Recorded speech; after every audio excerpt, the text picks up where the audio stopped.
दोस्तों, ज़लीन सिल्वाक के बॉर्डर पर छोटा सा टाउन है। बहुत खूबसूरत कस्बा है और जिस तरह बाज शहर या देहात किसी खास पेशे से मंसूब हो जाते हैं, इसी तरह ज़लीन के लोगों का मखसूस पेशा जुफ्त साजी यानी जूते बनाना है। ये लोग पिछली कई नस्लों से मोची हुआ करते थे और पहले तो ये एक पसमानदा गांव हुआ करता था जिसकी शोहरत मोचियों के गांव के उन्वान से थी। इसी गांव के एक मोची घराने का बेटा मेहनत और लगन के रास्ते पर निकल पड़ा तो उसने ऐसे कमालात किए कि आज भी पूरी दुनिया में उसकी बनाई हुई कंपनी के जूते हाथों हाथ बिक रहे हैं। आप देख रहे हैं पुरस्कार।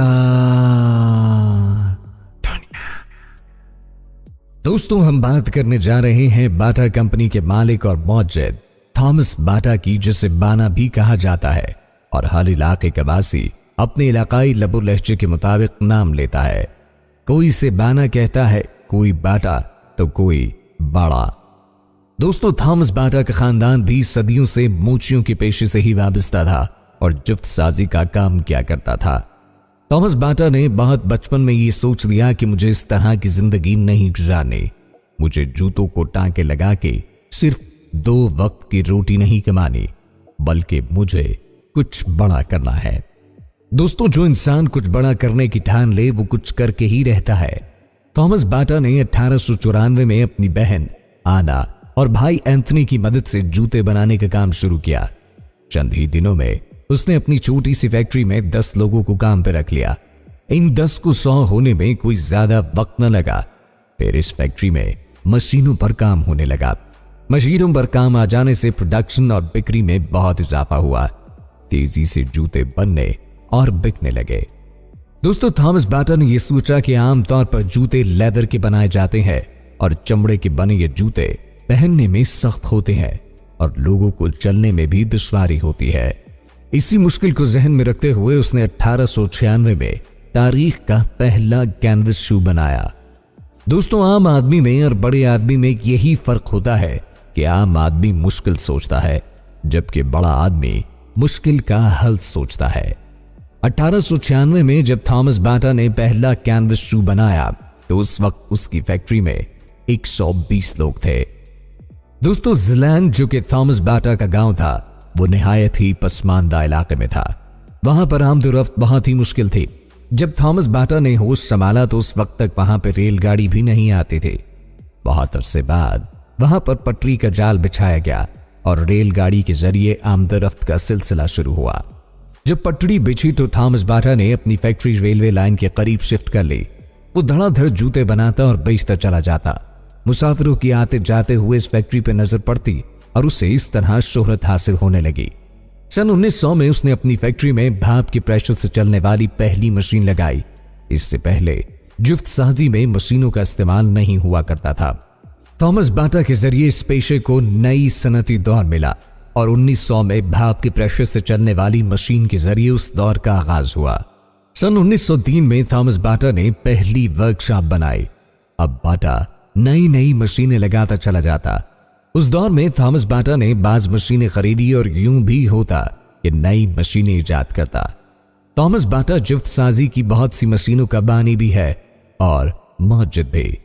बहुत मर्तबा ऐसा भी होता था कि थॉमस बाटा ऐसी मशीनों से जुफ्त साजी का काम ले लेता जिन मशीनों से जूते बनाने के बारे में किसी ने सोचा भी नहीं था। दोस्तों, इस वर्कशॉप के आगाज के बाद बाना जी के हौसले बहुत ज्यादा बुलंद हो गए।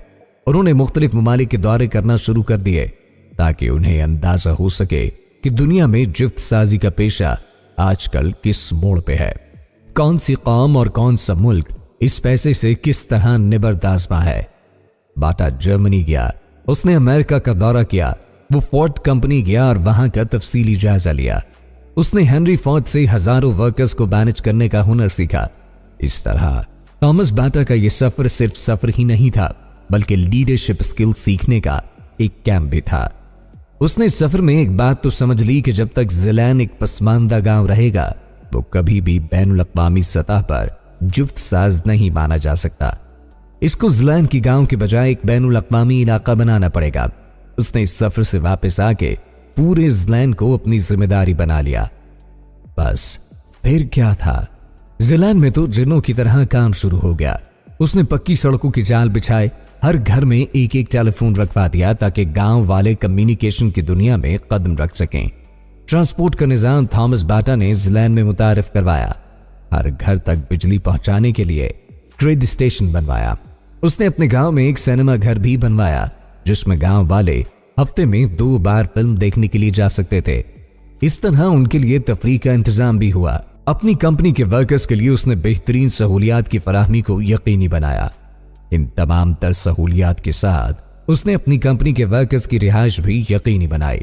दोस्तों, थॉमस बाटा की फर्म 1914 तक 400 मुलाजमीन के साथ इलाके की सबसे बड़ी फर्म बन गई थी। 1914 में इंसानियत उस हादसे से दो चार हुई जिसे कभी फरामोश नहीं किया जा सकता, और वो है पहली जंग अजीम। मगर ये पहली जंग अजीम थॉमस बाटा के लिए निहायत फायदेमंद साबित हुई। वो यूं कि थॉमस बाटा ने 1910 में तारीख का पहला फौजी बूट बनाया जिसको फौज ने बहुत पसंद किया।